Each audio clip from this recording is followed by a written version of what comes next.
Renungan Pagi, Yesus Nama di Atas Segala Nama oleh Ellen G. White, 21 Februari 2024. Mari kita berdoa. Bapa kami yang di sorga, Allah pencipta langit dan bumi, laut dan segala isinya, Allah yang maha besar, maha kuasa, sumber segalanya, yang kami sembah selalu melalui anak-Mu yang tunggal, Yesus Kristus.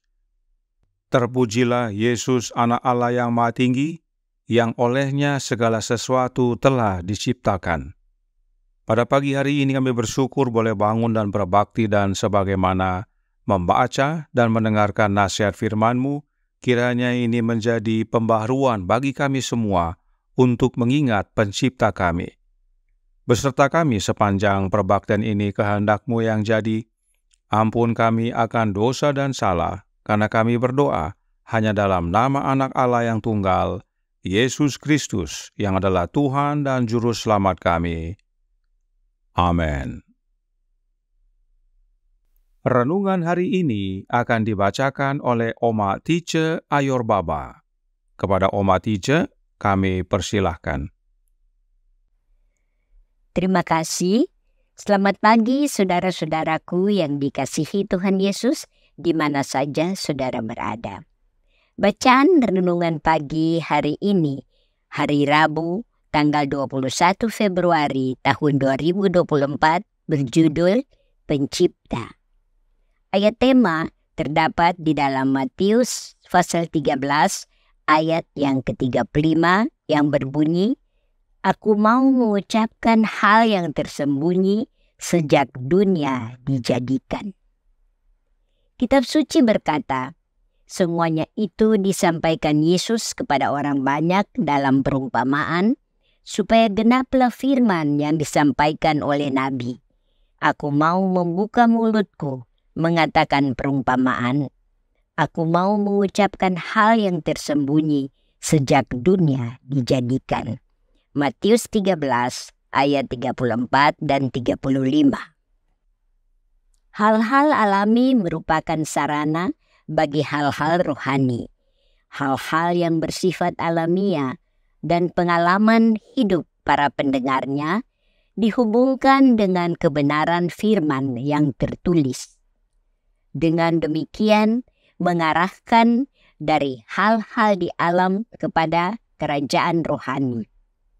Perumpamaan Kristus adalah mata rantai kebenaran yang menyatukan manusia dengan Allah dan bumi dengan surga.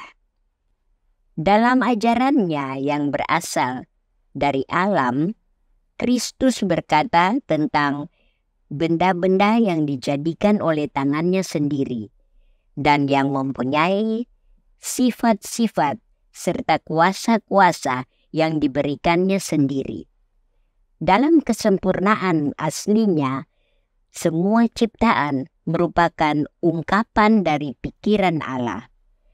Bagi Adam dan Hawa di rumah Eden mereka, alam penuh dengan pengetahuan tentang Allah, penuh dengan instruksi ilahi.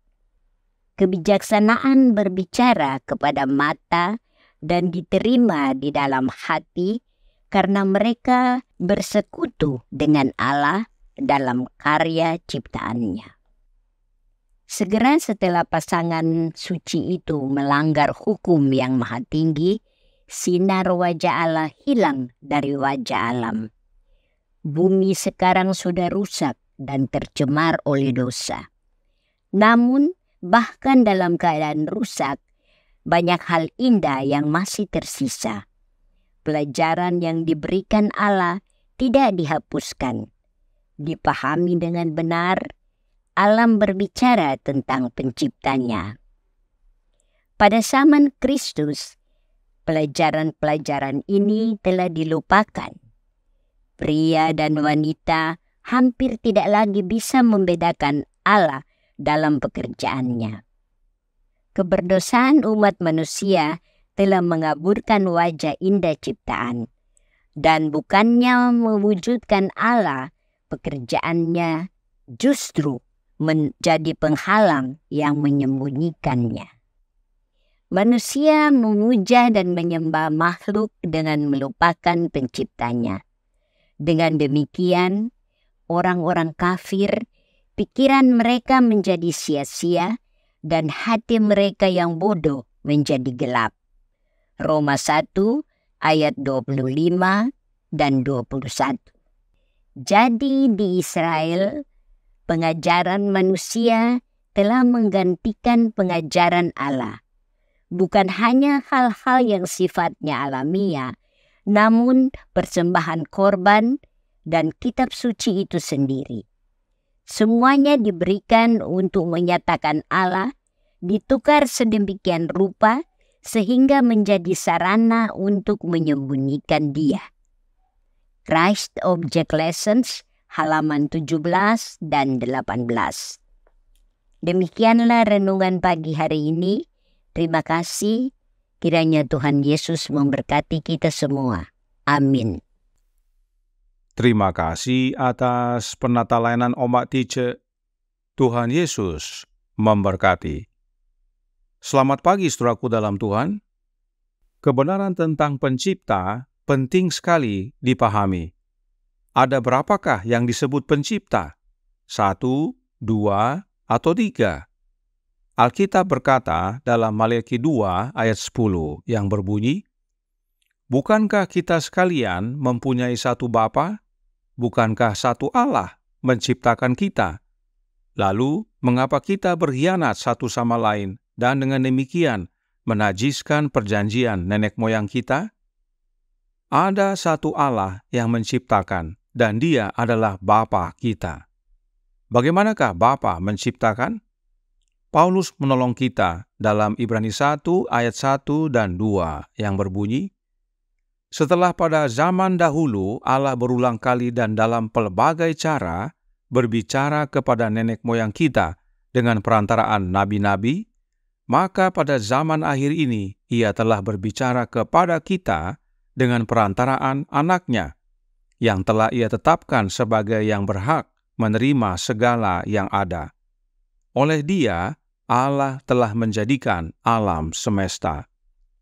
Jelas bahwa Allah yang dimaksudkan adalah Allah Bapa, dan Bapa telah menjadikan alam semesta melalui anaknya. Itu sebabnya Paulus juga berkata dalam Kolose 1 ayat 15-17, "Ia adalah gambar Allah yang tidak kelihatan, yang sulung, lebih utama dari segala yang diciptakan, karena di dalam Dialah telah diciptakan segala sesuatu, yang ada di sorga dan yang ada di bumi, yang kelihatan dan yang tidak kelihatan, baik singgasana maupun kerajaan, baik pemerintah maupun penguasa. Segala sesuatu diciptakan oleh Dia dan untuk Dia. Ia ada terlebih dahulu dari segala sesuatu, dan segala sesuatu ada di dalam Dia." Jadi, Allah Bapa yang adalah pencipta yang menjadikan segala sesuatu melalui anaknya. Itu sebabnya Yesus Kristus adalah pencipta. Namun meskipun demikian, Yesus tidak mengambil kredit untuk dirinya. Ingat kembali penjelasan Roh Nubuat berikut ini dalam The Spirit of Prophecy, volume 1, halaman 17, paragraf 2. Sang Pencipta Agung mengumpulkan penghuni sorgawi, bahwa Ia akan berada di hadapan semua malaikat, memberikan penghormatan khusus kepada anaknya. Sang anak duduk di atas tahta bersama Bapa, dan kumpulan malaikat kudus sorgawi berkumpul di sekitar mereka. Bapa kemudian menyatakan bahwa ditahbiskan oleh dirinya sendiri, Kristus harus setara dengan dirinya sendiri, sehingga dimanapun kehadiran anaknya, itu adalah kehadirannya sendiri. Firman-Nya harus dipatuhi dengan kerelaan sebagaimana firman dari Bapa. Jelas sekali bahwa pencipta agung tersebut adalah Allah Bapa. Jadi, Bapa mengurapi anaknya agar supaya setara dengan diri Bapa dan melaksanakan kehendak Bapa. Perhatikan Roh Nubuat melanjutkan dalam halaman yang sama. Spirit of Prophecy, volume 1, halaman 17, paragraf 2. Dia telah memakaikan anaknya dengan otoritas untuk memerintah penghuni sorgawi, terutama anaknya yang bekerja dalam persatuan dengan dirinya sendiri dalam mengantisipasi penciptaan bumi dan setiap makhluk hidup yang seharusnya ada di bumi. Anaknya akan melaksanakan kehendak dan tujuannya, tetapi tidak akan melakukan apapun dari dirinya sendiri. Kehendak Bapa akan terpenuhi di dalam dirinya. Jelas sekali, Yesus Kristus bekerja dalam persatuan dengan Bapanya dalam penciptaan bumi dan segala makhluk di dalam bumi ini, termasuk manusia. Dan meskipun Yesus yang melaksanakan kehendak dan tujuan Bapanya dalam menciptakan segala sesuatu, tetapi Yesus tidak melakukan apapun dari dirinya. Bukan kehendaknya yang jadi, tetapi kehendak Bapanya terpenuhi di dalam anaknya. Semua kebenaran ini menolong kita memahami apa yang disampaikan oleh renungan hari ini. Mari kita baca dalam Jesus' Name Above All Names, halaman 60, paragraf 3. Dalam ajarannya yang berasal dari alam, Kristus berbicara tentang benda-benda yang dijadikan oleh tangannya sendiri dan yang mempunyai sifat-sifat serta kuasa-kuasa yang diberikannya sendiri. Dalam kesempurnaan aslinya, semua ciptaan merupakan ungkapan dari pikiran Allah. Kutipan ini merupakan rangkuman dari apa yang sudah kita baca dalam Alkitab dan Roh Nubuat, bahwa Allah yang dimaksudkan adalah Allah Bapa. Dialah pencipta agung kita, dan karenanya semua yang diciptakan merupakan ungkapan dari pikiran Bapa. Kemudian, Yesus, anaknya Bapa yang kekasih, melaksanakan kehendak Bapanya. Itu sebabnya segala sesuatu dijadikan oleh tangan Yesus itu sendiri. Saudaraku dalam Tuhan, pencipta agung adalah Allah Bapa, dan Dia menjadikan segala sesuatu termasuk kita manusia melalui anaknya. Itu sebabnya Yesus disebut pencipta, khususnya menciptakan kita manusia menurut gambar dan rupa Bapa dan anaknya. Spiritual Gifts, volume 3, halaman 33, paragraf 2 berkata, setelah bumi diciptakan dan binatang-binatang di atasnya, Bapa dan Anak melaksanakan tujuan mereka yang dirancang sebelum kejatuhan setan untuk menjadikan manusia menurut gambar mereka sendiri. Adalah Allah Bapa dan Anaknya yang merancang penciptaan manusia, yaitu menurut gambar dari Bapa dan Anak. Itu sebabnya Roh Nubuat menjelaskan tentang Kejadian 1 ayat 26, The Spirit of Prophecy, volume 1, halaman 24, paragraf 2. Mereka bekerja bersama dalam penciptaan dunia dan segala makhluk hidup di dalamnya. Dan sekarang Allah berkata kepada anaknya, baiklah kita menjadikan manusia menurut gambar dan rupa kita. Bapa dan anaknya yang menjadikan manusia. Pencipta kita bukanlah Trinitas, tetapi Bapa dan anaknya. Itu sebabnya Salomo mengingatkan kita semua dan berkata, ingatlah akan penciptamu. Tuhan memberkati, saya bawa dalam nama Yesus. Amin. Mari kita berdoa. Bapa kami yang di sorga, Allah pencipta langit dan bumi, laut dan segala isinya, Allah yang maha besar, maha kuasa, sumber segalanya, yang kami sembah selalu melalui anak-Mu yang tunggal, Yesus Kristus. Terima kasih atas pekabaran yang indah pada pagi hari ini. Untuk kami mengingat pencipta kami. Engkaulah ya Bapa, pencipta kami, dan Engkau menciptakan segala sesuatu termasuk kami manusia melalui anak-Mu, Yesus Kristus. Kiranya ini menjadi pembaharuan bagi banyak umat, sebab ada ajaran yang salah telah dinyatakan di dalam gereja.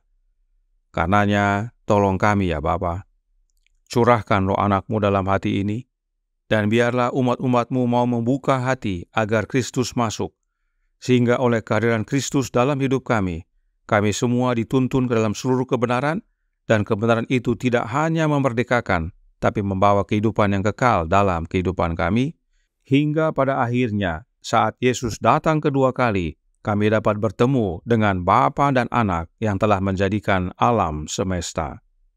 Beserta kami sepanjang hari ini kehendak-Mu yang jadi, ampun kami akan dosa dan salah, karena kami berdoa hanya dalam nama Anak Allah yang tunggal, Yesus Kristus, yang adalah Tuhan dan Juru Selamat kami. Amin.